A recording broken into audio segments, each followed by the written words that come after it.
El contenido y las imágenes de este programa se difunden con fines noticiosos y de interés público. Además, los comentarios, opiniones y expresiones de sus invitados son responsabilidad exclusiva de ellos y no representan ni deben interpretarse como la opinión de este canal. EICNEX, nuestros periodistas y presentadores mantienen un nivel de compromiso con su audiencia, de entretener e informar de manera objetiva y con responsabilidad.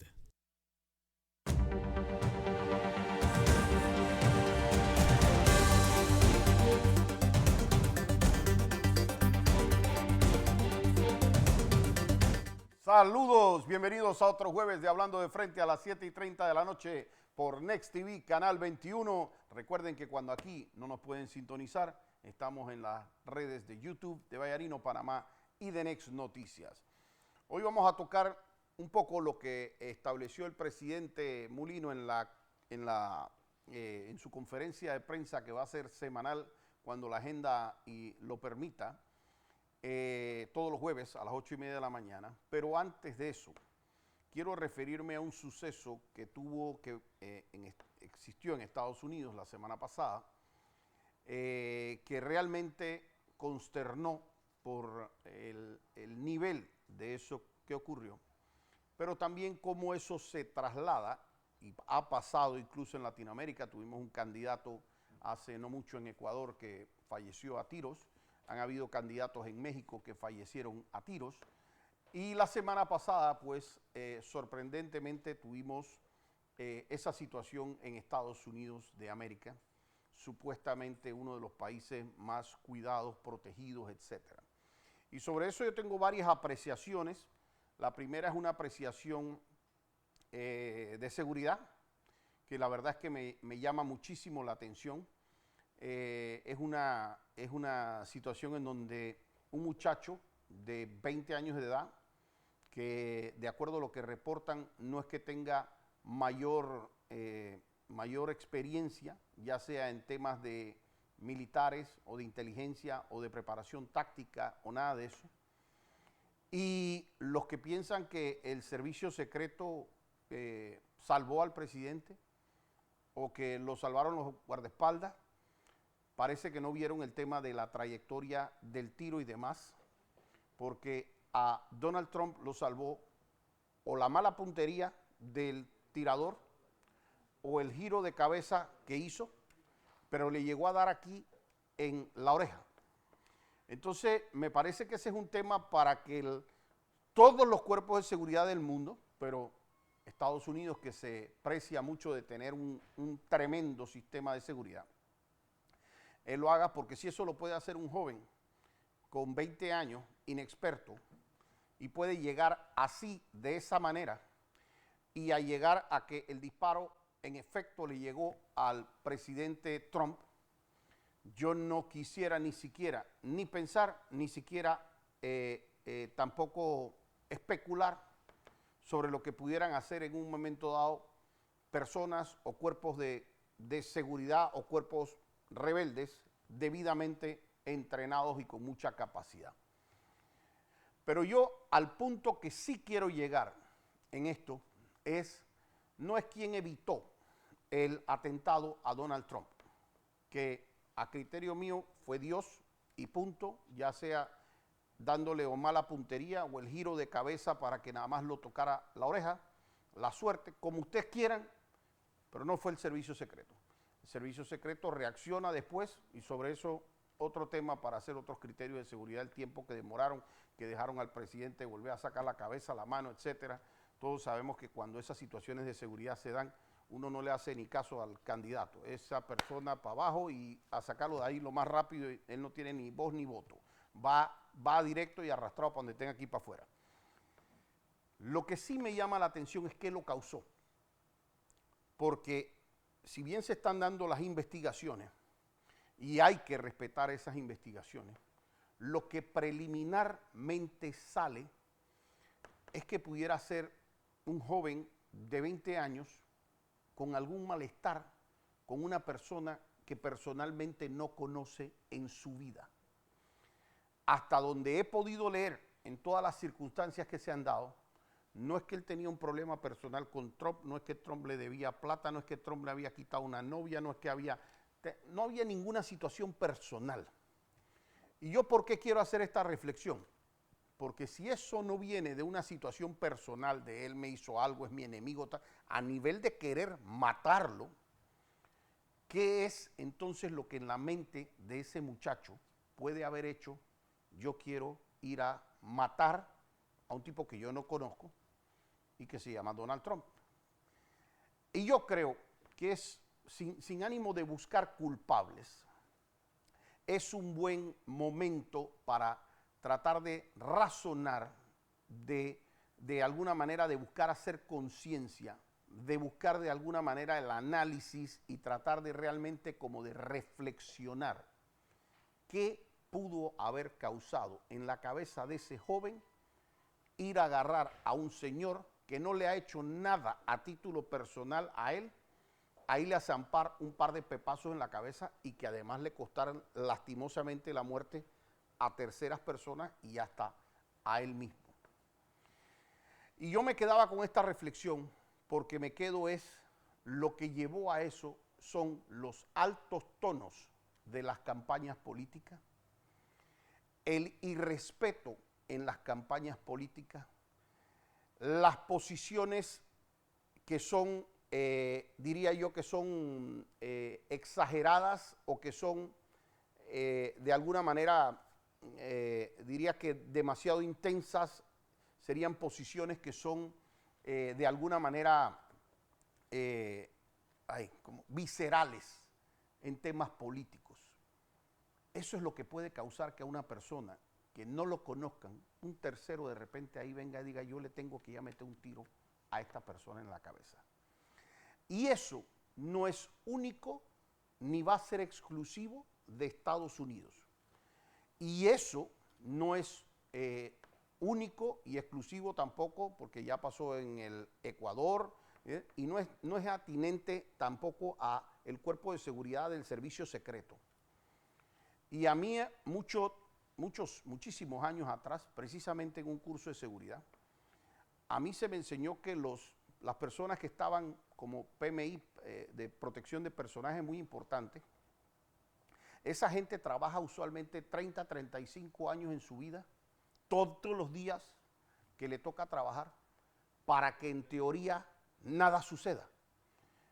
Porque en teoría durante los 30, 35 años que la persona cuida, en teoría no tiene que pasar. Y entonces todos los días hay que recordarle a esa persona, ve, tú tienes que trabajar como si hoy, no puede ser que en 10 años tú llevas trabajando en la posición, pero hoy puede ser el día porque no importa, esto nada más va a tener una o dos ocasiones en la vida.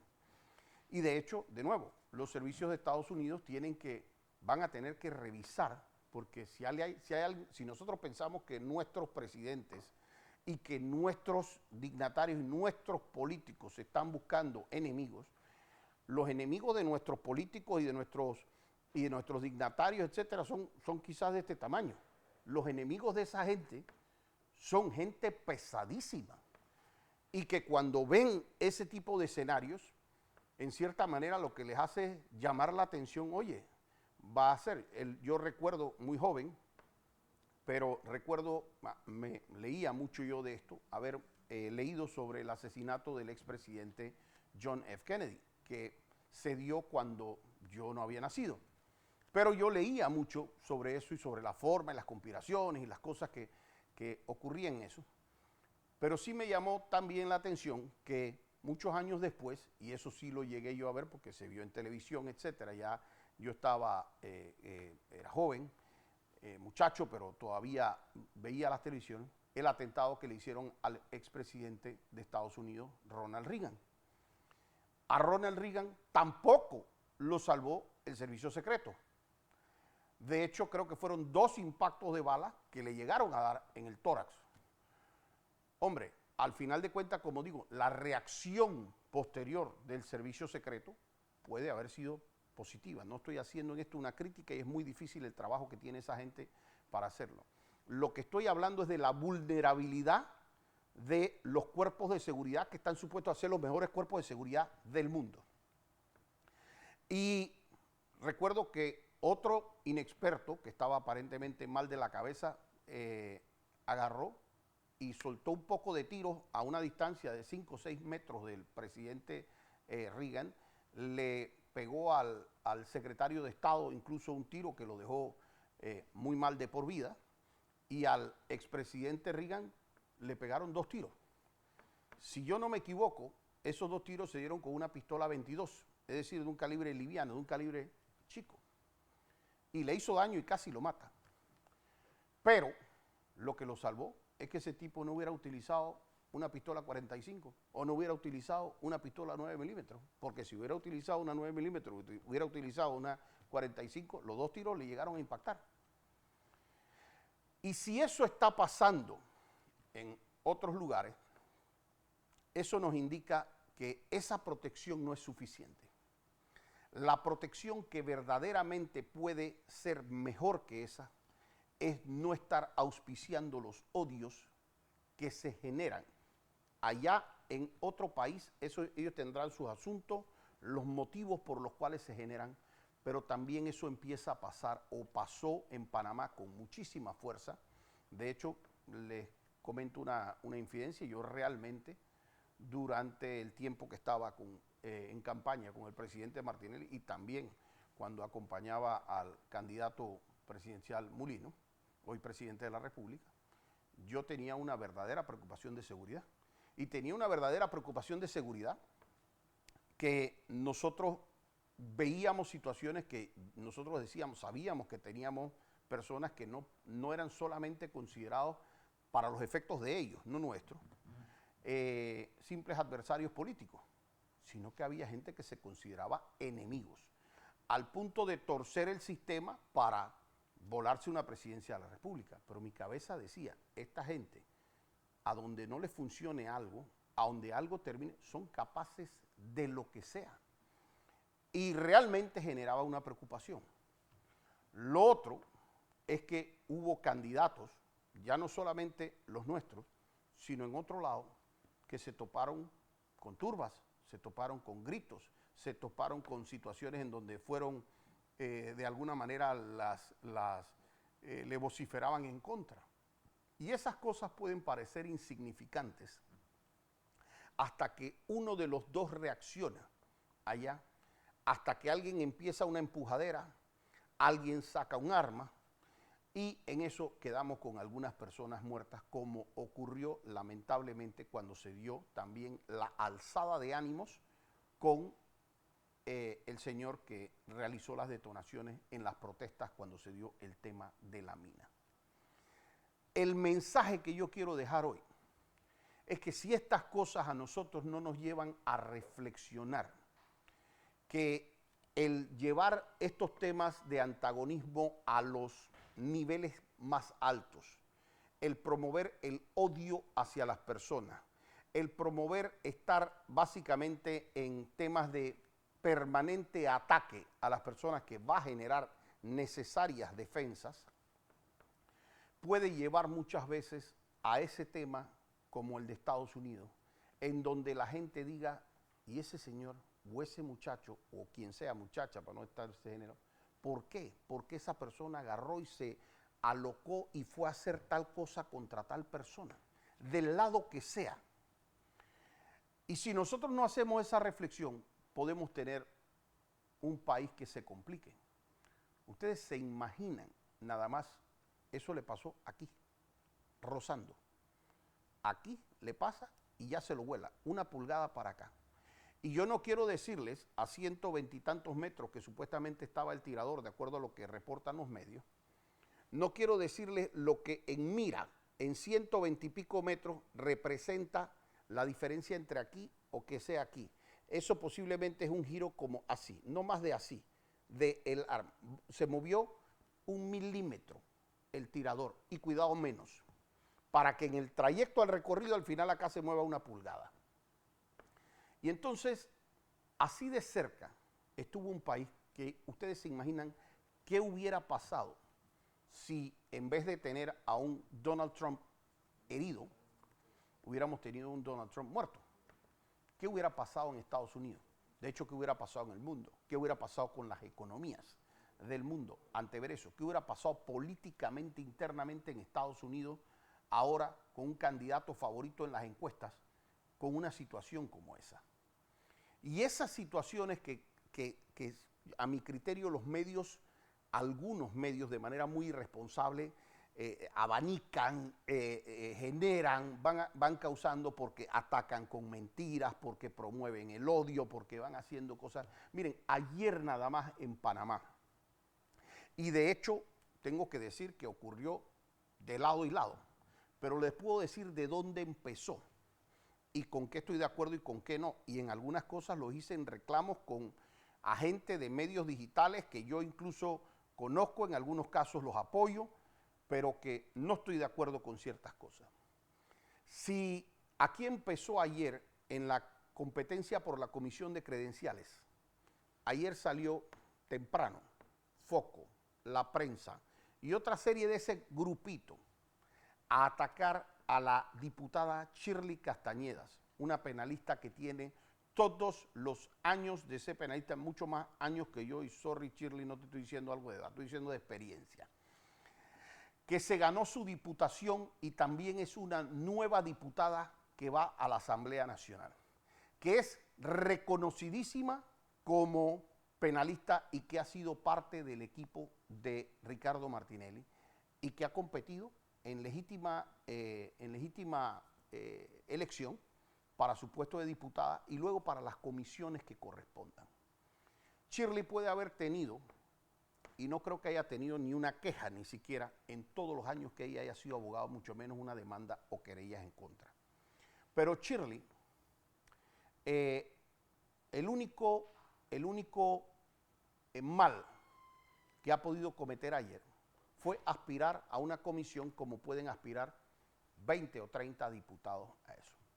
Como ella es parte o fue parte del equipo legal de Ricardo Martinelli, hay un sectorcito aquí que simplemente dice vamos a disparar odio en contra de ella.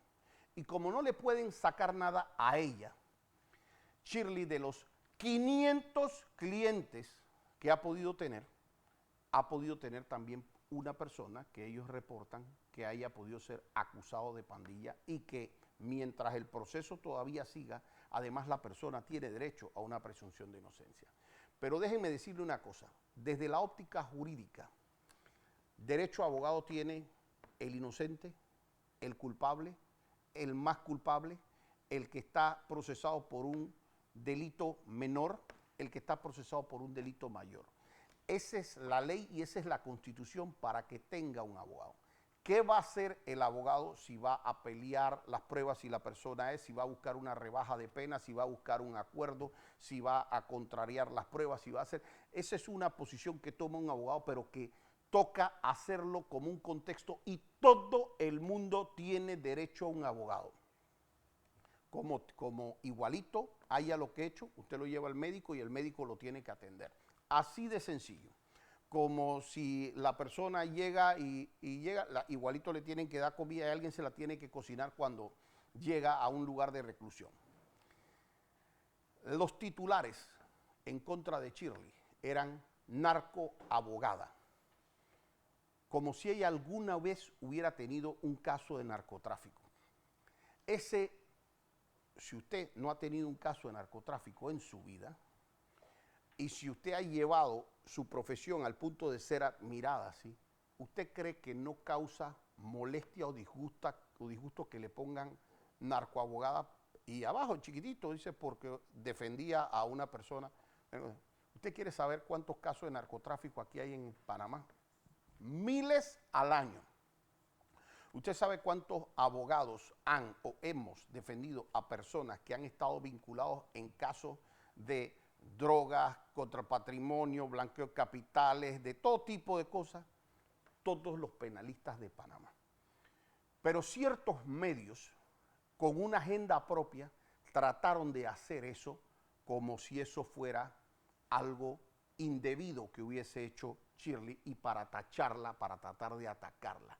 Y eso es bajo, es sucio y las personas que están haciendo eso muy pronto van a quedar expuestas como lo que creo que ya son. Ellos no son periodistas, son activistas de un grupo muy particular, de algo que quieren lograr hacer llegar a un lugar. Pero en vez de decir, oye, mi candidata tiene estas propuestas, tiene otra, la propuesta de ella no me gusta, esta propuesta que ella tiene es mala, etcétera, lo que se van es atacar a las personas. Lo hicieron en campaña con Mulino, si Mulino llega, este país se va a acabar, el tipo va a aceptar. Y estuvieron esas mismas personas generando destrucción a la persona. No se cansaron con Mulino y empezaron con la familia de Mulino. Ayer, la contraria, es decir, la competidora de esa posición, la diputada Alejandra Brenes, le sacan en diferentes páginas digitales, le sacan un ataque porque su papá fue procesado hace muchísimos años y no estoy de acuerdo con ese ataque. Además, conozco al señor y con los errores o no lo considero una buena persona y creo que ella es una profesional que también se ganó legítimamente su cargo y que también tiene el derecho a aspirar a la comisión de credenciales sin ningún tipo de problema. Pero ¿qué pasa? Que las personas que a ella la están apoyando están atacando a Shirley como por Shirley haber hecho lo que le manda la ley de abogado, atender los casos que ella atiende como penalista. Entonces, acá montaron como una especie de drama, ¿verdad? Diciendo, ay, ¿por qué atacan a la señora por los casos del papá o del hermano o de lo que sea? Y, ojo, creo que está mal que se haga por algo que ella no tiene nada que ver y que no tiene la culpa y que fue hace muchísimos años y todo lo demás. Pero deben tener también voz cuando dicen, y además sería muy elegante hacerlo, cuando dicen, espérate, ¿por qué están atacando a esta por algo que tampoco hizo ella o acaso ella es culpable de lo que hizo el cliente? Si es que el cliente lo hizo y si es que sale culpable. Y si el cliente sale culpable, el cliente tenía derecho a abogado a ver si busca acuerdo de pena, a ver si busca rebaja de pena, a ver la dosificación de la pena, a ver si le buscan mejores condiciones dentro del proceso. Culpable o inocente, una persona tiene derecho a abogado. Pero ¿qué hicieron? Tratar de satanizar a Shirley. Y la verdad es que yo veía esto porque en la asamblea, el primer día, y lo dije en mi programa pasado o antepasado, si algo no me gustó dentro de los temas, es que para tratar de lograr una posición buscáramos un país de buenos y malos. Yo les puedo decir una cosa, yo conozco mucha información, créannos, a nosotros por medios de comunicación nos llega mucha información y cuando uno está en medios de comunicación y también he estado activamente político con un lado de la parte política, por supuesto que del otro lado llegan, para que tú sepas que el papá de esta, la mamá de esta, el abuelo de esto, el hijo de este, el hermano de esta cuando estaba, si pagaba impuestos, si no hacía, llega una serie de cosas. Uno, que tiene dos dedos de frente, tiene que saber que si uno lleva al país a eso, uno lo que lleva al país es a un desgaste y a un choque innecesario que quién sabe, no sé si semanas, meses o años después, nos lleva a tales odios para estar viendo situaciones como lo que ocurrió con el candidato y expresidente Donald Trump. Y las personas que no ven que entre ese odio del insulto personal, del ataque personal, del constante denigrar a la persona, del constante despreciar, la distancia que hay entre eso, un reclamo personal y la reacción de alguien es así de corta. Es así de corta. Y nosotros tratamos y debemos de tratar de construir un mejor país. Porque bonito fuera que los medios de comunicación, en vez de preguntarse de quién fue o no abogada, en vez de preguntarse quién es papá o mamá o hermano de esto, estaría diciendo cuál es su propuesta para esto, cuál es su propuesta de esto, qué es lo que ustedes pretenden hacer y que pudiera haber un debate de ideas en yo no estoy de acuerdo con ese proyecto de ley. Yo sí estoy de acuerdo con esa ley. ¿Por qué? No, porque esto va a impactar de esta manera. Cuando nosotros tengamos una asamblea que empiece a hacer eso, lo que se va a enriquecer es el proyecto de ley. Si yo empiezo a debatir cómo debo hacer mejor un proyecto de ley, y yo tengo 71 cabezas pensantes ahí, aunque sea, no nos tiremos tanto, no digamos que 71, pero que tengamos bastantes cabezas ahí con ánimo de mejorar una ley, ¿qué yo voy a sacar? Voy a sacar una mejor ley. Y es así de sencillo. En cambio, si yo de esas 71 personas, yo tengo 10 o 15 que se la pasan diciendo, tú eres el malo, no, tú eres el malo, él es más malo que yo, no, él es el más malo que yo. Nosotros somos los buenos, ustedes son los malos. ¿Qué va a pasar con eso? El bueno, entre comillas, va a traer un proyecto de ley. Puede ser un tremendo proyecto de ley. Pero los que lo detestan por andarse vendiendo como el buenecito, el que, ay, ven, ¿quién mandó este proyecto de ley? Ah, Juan el Santito. No, este proyecto no se lo aprueba Juan el Santito. Y puede venir alguien con la peor credencial que quieran decir, pero de repente trae un buen proyecto. Pero como lo está presentando él, y hay ese tipo de diferencias, entonces el proyecto no llega a nada.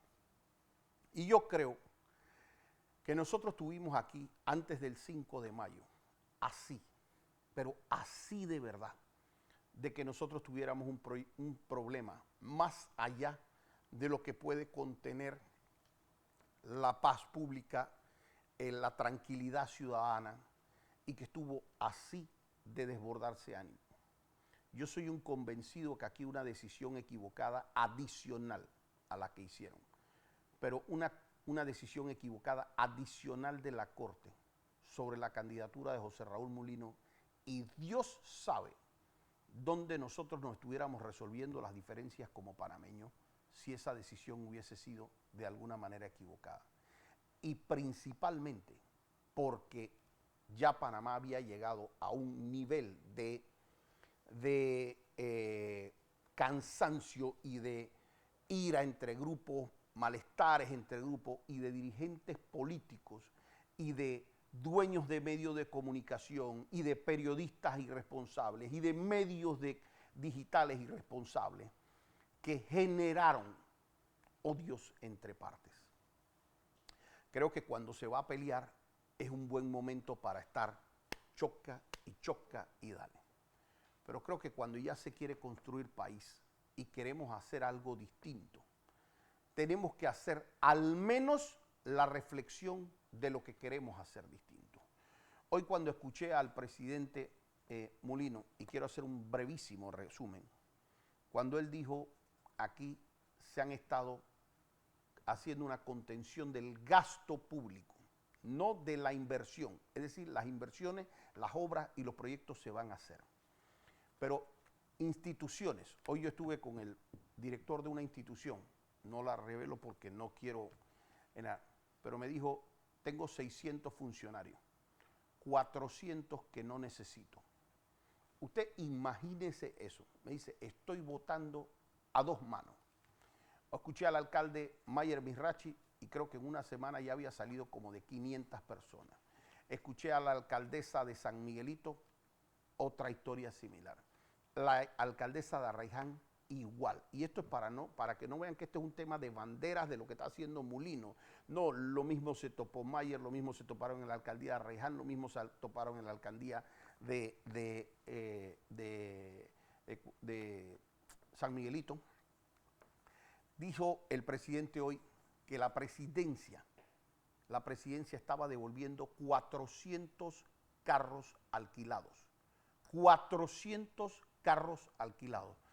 Yo no puedo decirle cuánto es eso a ustedes en millones al año que se ahorra. Y como también salió Mayer, también devolviendo un montón de carros, el alcalde de Colón, que lo felicito, buscando carros para que le trajeran de cuestiones que se habían puesto de la unidad de bienes aprendidos.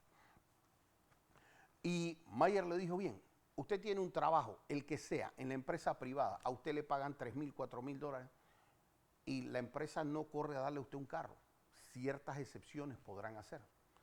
Pero estoy seguro que la empresa no lo recibe a usted regalándole ninguna Land Cruiser, ni ningún Prado, ni nada de eso. Vaya para el trabajo. Y Mayer le dijo, quieren comprar su carro, para eso ganen, compren su carro. No tengo ningún problema con eso, pero háganlo ustedes. Y Mayer empieza con ese ejemplo también. Miren, el presidente dice, y esto es real, vamos a buscar cuánto hay que reducir el Estado, cuántos son los funcionarios que en verdad se necesitan para el Estado. Y le asignó esa función a el doctor Miguel Antonio Bernal, que pretendo contactar también para decirle una cosa que a mí siempre me ha molestado, porque uno no puede hacer en la empresa pública lo que no haría en la empresa privada. Y yo le digo a nivel de ejemplo, yo llego a veces a una entidad de la Policía Nacional y hay una garita de recepción.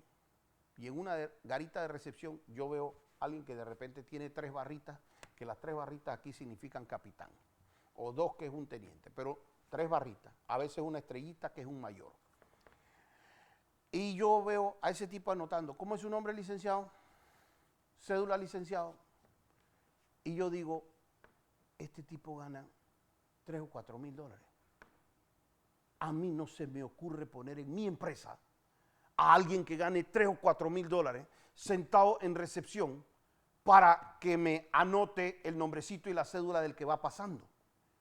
Pero cuando usted cree que eso es bastante, usted sigue y entonces lo pasan a sala de guardia, y en sala de guardia hay otros 2. Y ahí está viendo la estrellita. Y yo cuando veo la estrellita digo, carajo, eso nos cuesta. Y ahí entonces yo digo, aquí se gastan 10 mil dólares al mes en estas 2 entradas por turno, porque son varios turnos, para que alguien me anote la cédula. Tiene que haber alguien con cabeza gerencial que diga no.